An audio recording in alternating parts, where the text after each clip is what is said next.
Seja muito bem-vindo. Eu sou Leonora Azevedo, professora de matemática, e nesse vídeo eu vou resolver uma questão da banca CESP, do Ministério da Economia. Essa prova foi realizada em 2020.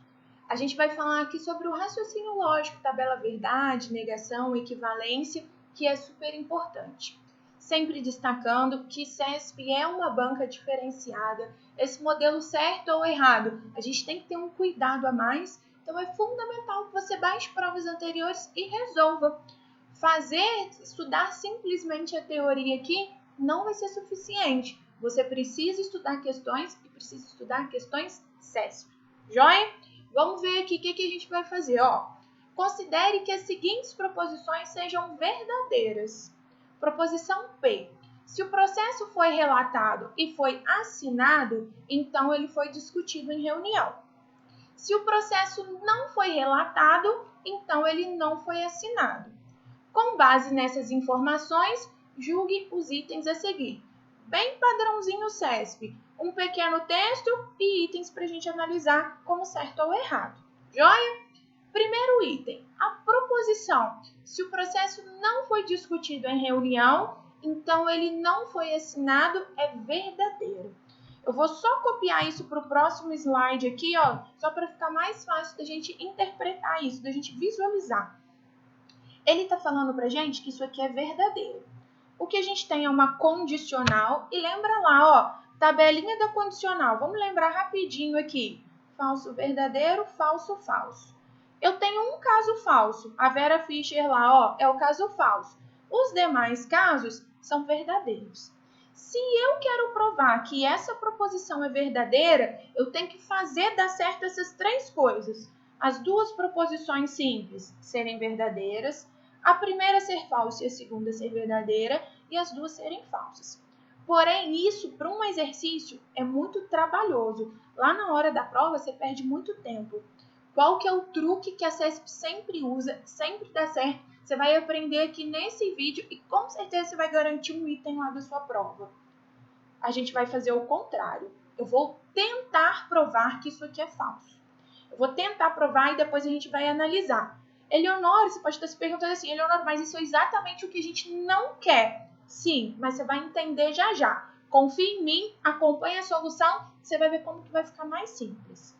Olha o que eu vou fazer então. Eu vou forçar a barra aqui para essa proposição ser falsa. O contrário do que ele está me falando lá no exercício.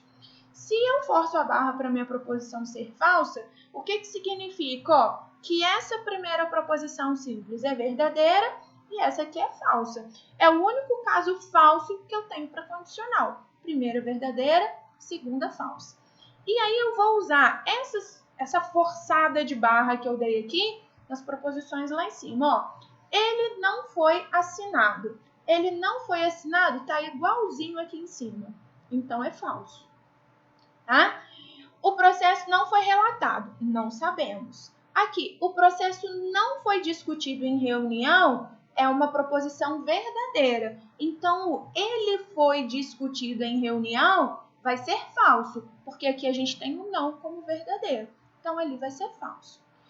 A gente já sabe, lá no enunciado, ele garantiu pra gente que essas aqui são verdadeiras. Nessas aqui eu não posso mexer, porque essas aqui ele já garantiu que são verdadeiras. Aí ele está perguntando sobre essa. Então, vamos fazer essa análise, Para isso aqui ser verdadeiro, o processo não foi relatado, tem que ser falso. Por que tem que ser falso? Falso com falso, no sim, então dá verdadeiro. Se fosse verdadeiro, ia dar o VF, e não pode. Então, com certeza é falso. Se o processo não foi relatado, é falso, aqui em cima, o processo foi relatado, é verdadeiro. Ele não foi assinado, é falso. Então, ele foi assinado, é verdadeiro. Ou seja, isso tudo aqui, o meu conectivo é o E, foi verdadeiro. Verdadeiro com falso no sim, então, daria falso. Ou seja, agora você vai entender a minha ideia. Eu parti disso. Se desse certo, é porque poderia ser falso. Mas observa que eu cheguei em uma contradição. Eu cheguei aqui, eu cheguei num absurdo, que é o que a gente chama na matemática. eu cheguei que é falso, mas o enunciado me garantiu que é verdadeiro. O que significa isso? Significa que o que eu supus está errado.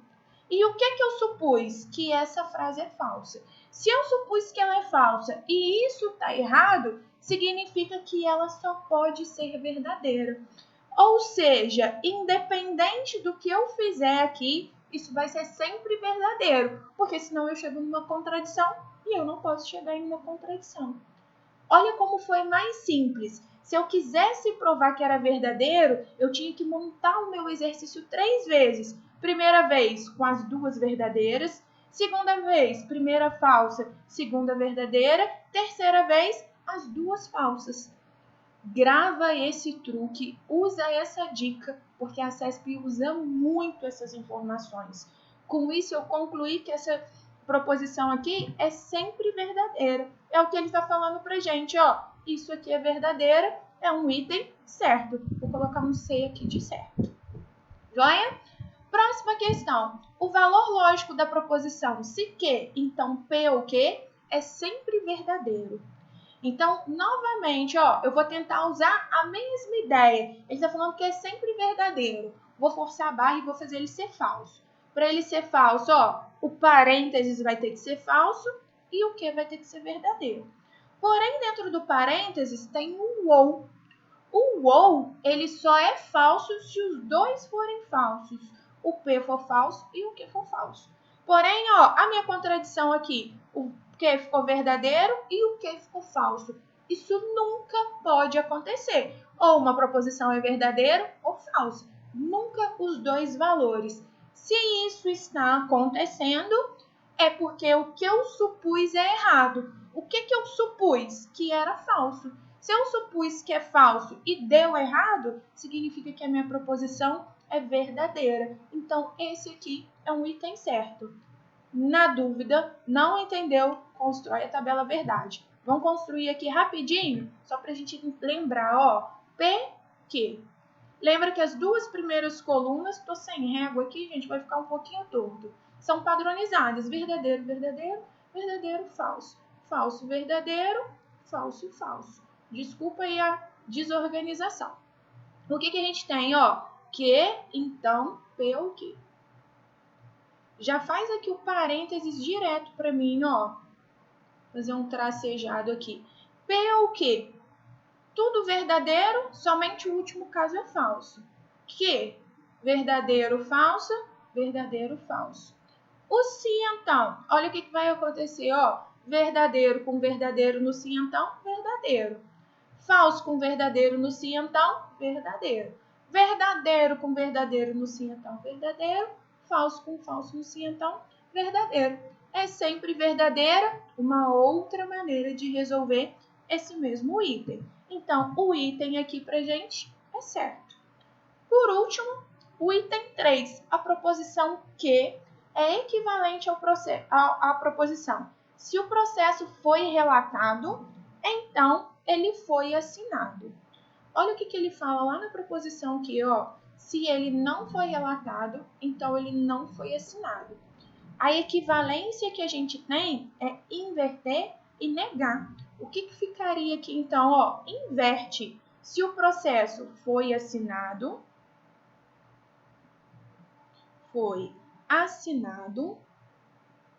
a gente inverte e nega. Como já estava negado, a gente só tira o não. Então, o processo foi relatado. Lembra disso? Inverto e nego. O processo foi relatado.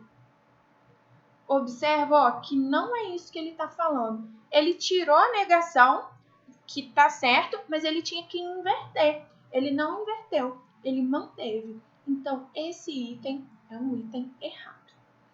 Com isso, a gente termina essa questãozinha, que foi distribuída em 3 itens, 3 questões na verdade, e que é sempre muito importante você treinar questões CESP. Eu confesso que esse primeiro item aqui, ele gera uma dificuldade. A primeira vez que a gente tenta resolver, a primeira vez que a gente lê ele, não é um item simples. E aí eu deixo essa dica para você. A CESP faz isso. Ela coloca um texto, vários itens, e dentro desses itens tem itens fáceis, médios e difíceis. Procura, lógico, nosso ideal é resolver todas as questões. Mas de tudo, se você estiver agarrando, pula o item e vai para os próximos. Não vem na ordem fácil, médio e difícil. Ela vem com os itens misturados. Procura os itens mais simples, mais fáceis primeiro, garante o seu ponto e aí você vai gastar o seu tempo com os itens mais difíceis. Eu espero que você tenha gostado, que tenha sido útil para o seu estudo. Se você gostou, não deixe de curtir e de comentar para eu continuar produzindo vídeos. Se inscreva também no canal se você ainda não está inscrito. Um abraço, bons estudos, muito sucesso para você e até o nosso próximo encontro.